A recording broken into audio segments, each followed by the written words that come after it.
नरेंद्र मोदी जब तक वो प्रधानमंत्री पद की शपथ लेंगे उसके पहले आप दिल्ली में हलचलें देख सकते हैं। किस तरह से जेपी नड्डा गृह मंत्रालय यानी कि अमित शाह से मुलाकात कर रहे हैं। यहां पीएम के आवास पे पहुंचने का सिलसिला तेज हो चुका है। जिसको कॉल नहीं गई है उसके भी धड़कनें बढ़ी हुई हैं। और आगे बढ़ते बताते चले कि आज शाम को पीएम मोदी का राज तिलक होना है, मगर उससे पहले दिल्ली में हलचल तेज है। आपकी टीवी स्क्रीन पर हम अभी आपको कुछ तस्वीरें दिखाएंगे जो सुबह के वक्त पीएम मोदी ने किस तरह से क्या उनके कार्यक्रम रहे हैं। वो तस्वीरें 6 तस्वीरें हम आपका जिक्र कर रहे हैं। जैसे देखिए कि बापू और अटल वाजपेयी को उन्होंने नमन किया, श्रद्धांजलि अर्पित की। फिर चाय पर मुलाकात के लिए सांसदों को कॉल जाना शुरू हुआ, जो 11 बजे बताई जा रही है कि शुरुआत हो जाएगी।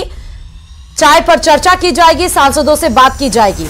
7:15 का वो समय निर्धारित है जब शपथ ग्रहण समारोह होगा, जिसमें 7 देशों से विदेशों से मेहमान इस शपथ ग्रहण समारोह के साक्षी बनेंगे। मंत्रियों को फोन का सिलसिला चला गया है। अनुप्रिया पटेल इसमें आपको नजर आ रही है, क्योंकि अनुप्रिया पटेल को कॉल नहीं गया है, वो राजनाथ से मिलने भी जा रही है। एक सियासी घटनाक्रम इस बीच में और घटित हो गई।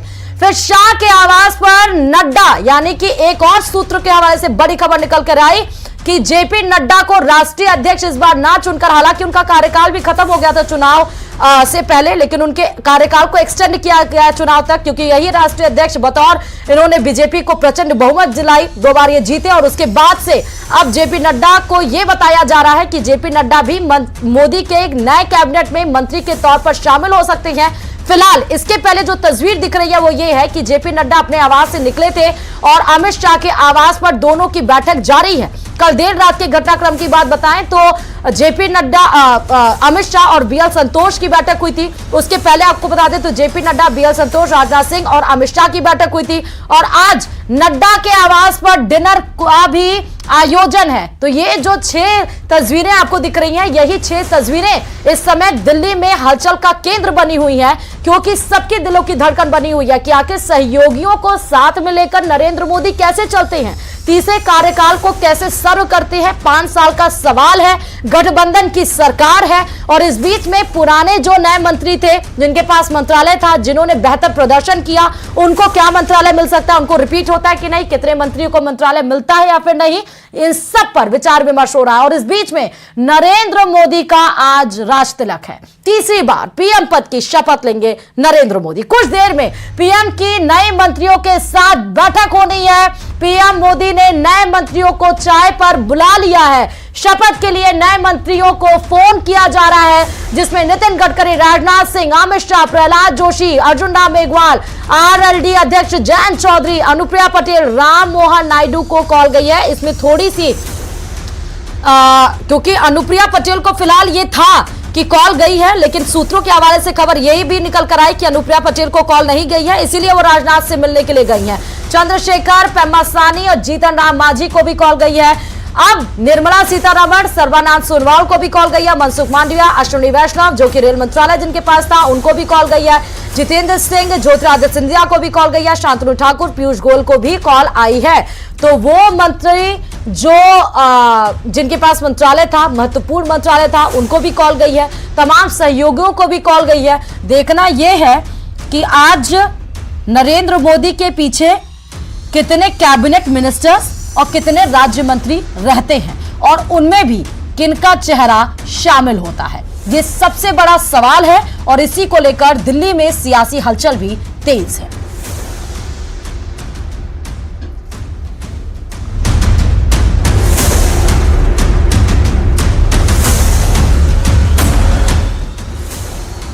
तो शपथ के लिए नए मंत्रियों की एक लिस्ट तैयार हो रही है।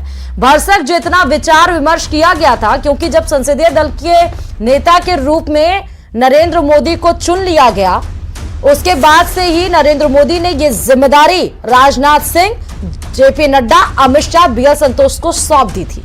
उसके बाद से ही इन चारों के बीच में लगातार बैठकें हो रही हैं और आज जब पीएम आवास पर सांसदों के साथ नरेंद्र मोदी खुद डिस्कशन करेंगे, उसके पहले भी अमित शाह और जेपी नड्डा एक दूसरे से मुलाकात कर रहे हैं। जेपी नड्डा अमित शाह के घर पर है, आवास पर है और जहां पर बैठक कर रहे हैं, विचार विमर्श किया जा रहा है। वो लिस्ट निकलकर सामने आएगी जो 7 बजे, 7:15 बजे आपको आपकी टीवी स्क्रीन पर दिखेगी कि नरेंद्र मोदी के पीछे आके कितने कैबिनेट मिनिस्टर और कितने राज्य मंत्री हैं। फिलहाल ये साफ तौर पर बीजेपी ने सांकेतिक रूप से ये संदेश दे दिया है कि वो सीसीएस पर कोई कॉम्प्रोमाइज नहीं करेगी। कैबिनेट कमेटी ऑन सिक्योरिटी यानी कि गृह मंत्रालय, वित्त मंत्रालय, विदेश मंत्रालय और रक्षा मंत्रालय पर बीजेपी इन चारों मंत्रालयों को अपने पास रखेगी।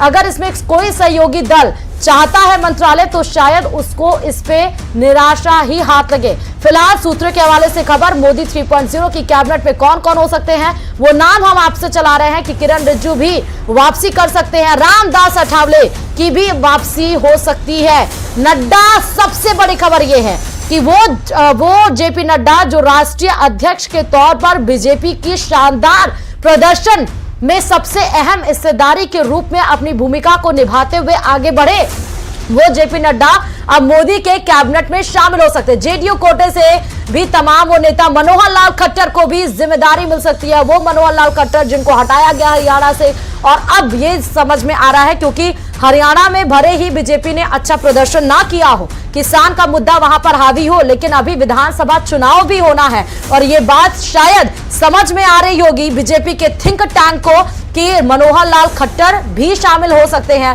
राजनाथ सिंह की कैबिनेट में फिर से वापसी हो सकती है। अब देखना है कि राजनाथ सिंह, गृह मंत्रालय उनके पास था, फिर उसके बाद रक्षा मंत्रालय था, अब क्या मंत्रालय फिर से रक्षा मंत्रालय उनके पास जाता है या उनके पास कोई और मंत्रालय जाता है। ज्योतिरादित्य सिंधिया, नितिन गडकरी, सबसे बेहतरीन मंत्रालय इनके पास और जिसमें शानदार काम करते हुए तमाम कनेक्टिविटी इन्होंने दी। नितिन गडकरी के पास क्या फिर से सड़क और परिवहन मंत्रालय ही जाता है। रामदास अठावले की भी वापसी फिलहाल बताई जा रही है। तो तमाम वो नाम आपको इस समय टीवी स्क्रीन पर दिख रहे होंगे। शिवराज सिंह बन सकते हैं कैबिनेट मंत्री। शिवराज सिंह की बात किया जाए तो जिनको राजनीति की नब्ज की पकड़ है, जिन्होंने विधानसभा में अच्छा प्रदर्शन करते हुए 28 सीटें बीजेपी के खाते में दी, वहीं अगर हम माफ करेगा विधानसभा नहीं, अगर हम लोकसभा की बात करें 2019 में तो 29 में से 28 सीटें गई थी और वहीं पर नकुल नाथ की एक सीट गई थी सिर्फ मध्य प्रदेश में। लेकिन इस बार शिवराज सिंह की अध्यक्षता में अगर मध्य प्रदेश की बात की जाए तो 29 की 29 सीटें बीजेपी के खाते में गई हैं, यानी कि क्लीन स्वीप किया है। तो अब ये आ सकता है कि शिवराज सिंह चौहान को कैबिनेट मंत्रालय में शामिल किया जा सकता है। नितिन गडकरी, पीयूष गोयल को भी कॉल गई है। फिलहाल ये बड़ी खबर आपको बता रहे हैं। तो तमाम वो चेहरे आपको मोदी कैबिनेट के नए कैबिनेट में दिखाई पड़ सकते हैं जो 2019 में भी थे। और अब बात दिल्ली में राष्ट्रपति भवन, संसद भवन से लेकर इंडिया गेट तक कई चौक चौराहे नरेंद्र मोदी को बधाई देते पोस्टर और होर्डिंग से भर गए हैं। तस्वीरें आपको दिखाते हैं। नरेंद्र मोदी तीसरी बार सरकार बनाने जा रहे हैं और प्रधानमंत्री के तौर पर शाम को 7:15 बजे शपथ ग्रहण समारोह है। और उसके लेकर आप देखें कि दिल्ली के अलग अलग इलाकों में चौक चौराहों पर इस तरीके के होर्डिंग, पोस्टर, बैनर वो लगाए गए हैं। आधुनिक भारत के निर्माता श्री नरेंद्र मोदी के लगातार तीसरी बार प्रधानमंत्री बनने पर सभी देशवासियों को बधाई। और इस तरीके को होर्डिंग शहर के अलग अलग इलाकों में लगाए गए हैं। आप देखिए कि ये दूसरा होर्डिंग यहाँ पर लिखा है और अलग अलग होर्डिंग में अलग अलग संदेश, मैसेज भी देने की कोशिश की गई है कि सपने नहीं हकीकत बुनते हैं तभी तो सब मोदी को चुनते हैं। और तीसरी बार प्रधानमंत्री बनने पर नरेंद्र मोदी को बधाई। और ये तीसरा जो होर्डिंग है काफ़ी बड़ा साइज में यहाँ पर लगाया गया है। ये लुटियंस दिल्ली की ये तस्वीरें, नई दिल्ली की तस्वीरें, और यहाँ से ठीक पास में पार्लियामेंट है, ठीक पास में इंडिया गेट और राष्ट्रपति भवन है। तो इस तरीके की होर्डिंग जो शहर के अलग अलग चौक चौराहों पर प्रधानमंत्री को बधाई देते हुए लगाए गए हैं। कैमरामैन विपिन पुजारी के साथ रवि सिंह, दिल्ली, न्यूज़ 18 इंडिया। तो ये आप देख सकते हैं राजघाट से लेकर तमाम वो जगह पर जहां पर नरेंद्र मोदी की तस्वीरों से गुलजार है।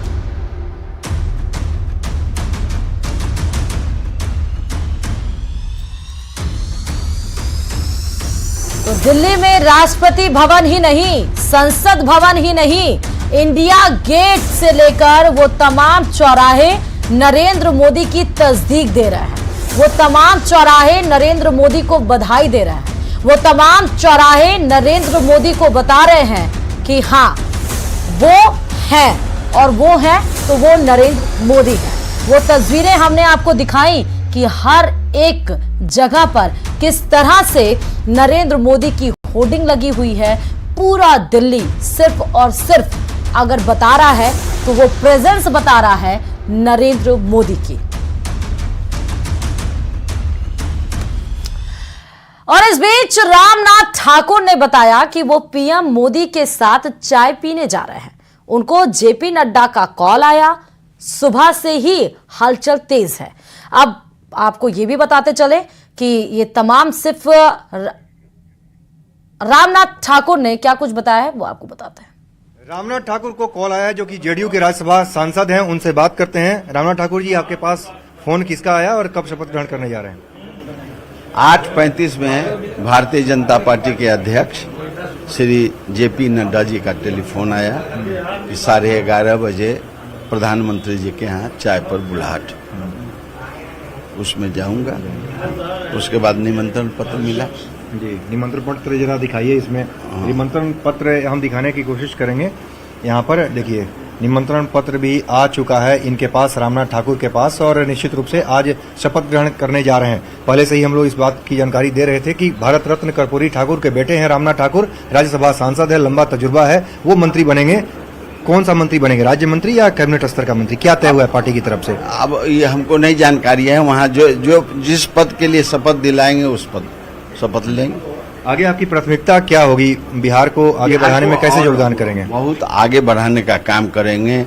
भारत के प्रधानमंत्री नरेंद्र मोदी और श्री नीतीश कुमार जी के हाथ को, उनके निर्देश को आगे बढ़ाने का काम करेंगे। कैमरामैन प्रहलाद के साथ अमितेश सिंह, न्यूज 18 दिल्ली। पूर्वक लीजिए अपने।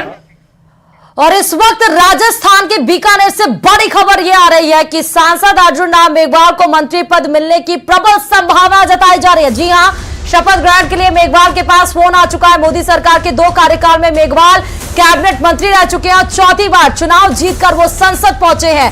एससी कोटे से मंत्री पद मिलेगा, ये भी खबर निकलकर सामने आई। भाजपा कार्यकर्ताओं में खुशी की जबरदस्त लहर देखी जा रही है। कई कार्यकर्ता शपथ ग्रहण समारोह के लिए दिल्ली पहुंच रहे हैं। तो अर्जुन राम मेघवाल फिर से मोदी के कैबिनेट में शामिल हो सके हैं। 2 बार मंत्रालय पहुंच चुके हैं और इस बार फिर चौथी बार सांसदी जीत कर वो पहुंचे हैं। अर्जुन राम मेघवाल जो कि कानून मंत्री रहे हैं, बेहद करीबी माने जाते हैं, फोन करके उनको बुला लिया गया। और इस बीच में अर्जुन राम मेघवाल के जितने भी समर्थक हैं उनमें जबरदस्त खुशी की लहर देखी जा रही है। शपथ ग्रहण समारोह के लिए तमाम कार्यकर्ता भी पहुंच रहे हैं। तो 2 कार्यकाल में मंत्री रह चुके, चौथी बार चुनाव जीतकर पहुंचे हैं अर्जुन राम मेघवाल। बताते हैं आपको ये भी चले कि राजस्थान में वहीं पर भूपेंद्र यादव भी इस बार जीत कर आए, वहीं पर गजेंद्र सिंह शेखावत भी जीत कर आए, वहीं पर आपको बता दें कि अर्जुन राम मेघवाल जीत कर आए। लेकिन इन सब के बीच में अर्जुन राम मेघवाल का फिलहाल मंत्री बनना तय बताया जा रहा है। ये बड़ी खबर आपको दे रहे हैं। शपथ ग्रहण के लिए मेघवाल के पास फोन आ चुका है जिसमें यह बताया जा रहा है कि 2 कार्यकाल में वो फिलहाल मंत्री रह चुके हैं। अब फिर से चौथी बार संभालना, वो जीत कर गए हैं। फिलहाल ओम बिरला भी कोटा से जीते हैं जिनको लोकसभा का अध्यक्ष बनाया गया। लेकिन इस बीच में अर्जुन राम मेघवाल जो जीत दर्ज करके आए हैं उनके पास कॉल गई है और वो दिल्ली पहुंचने वाले हैं। उनके समर्थक भी शपथ ग्रहण समारोह में पहुंचेंगे। देखना है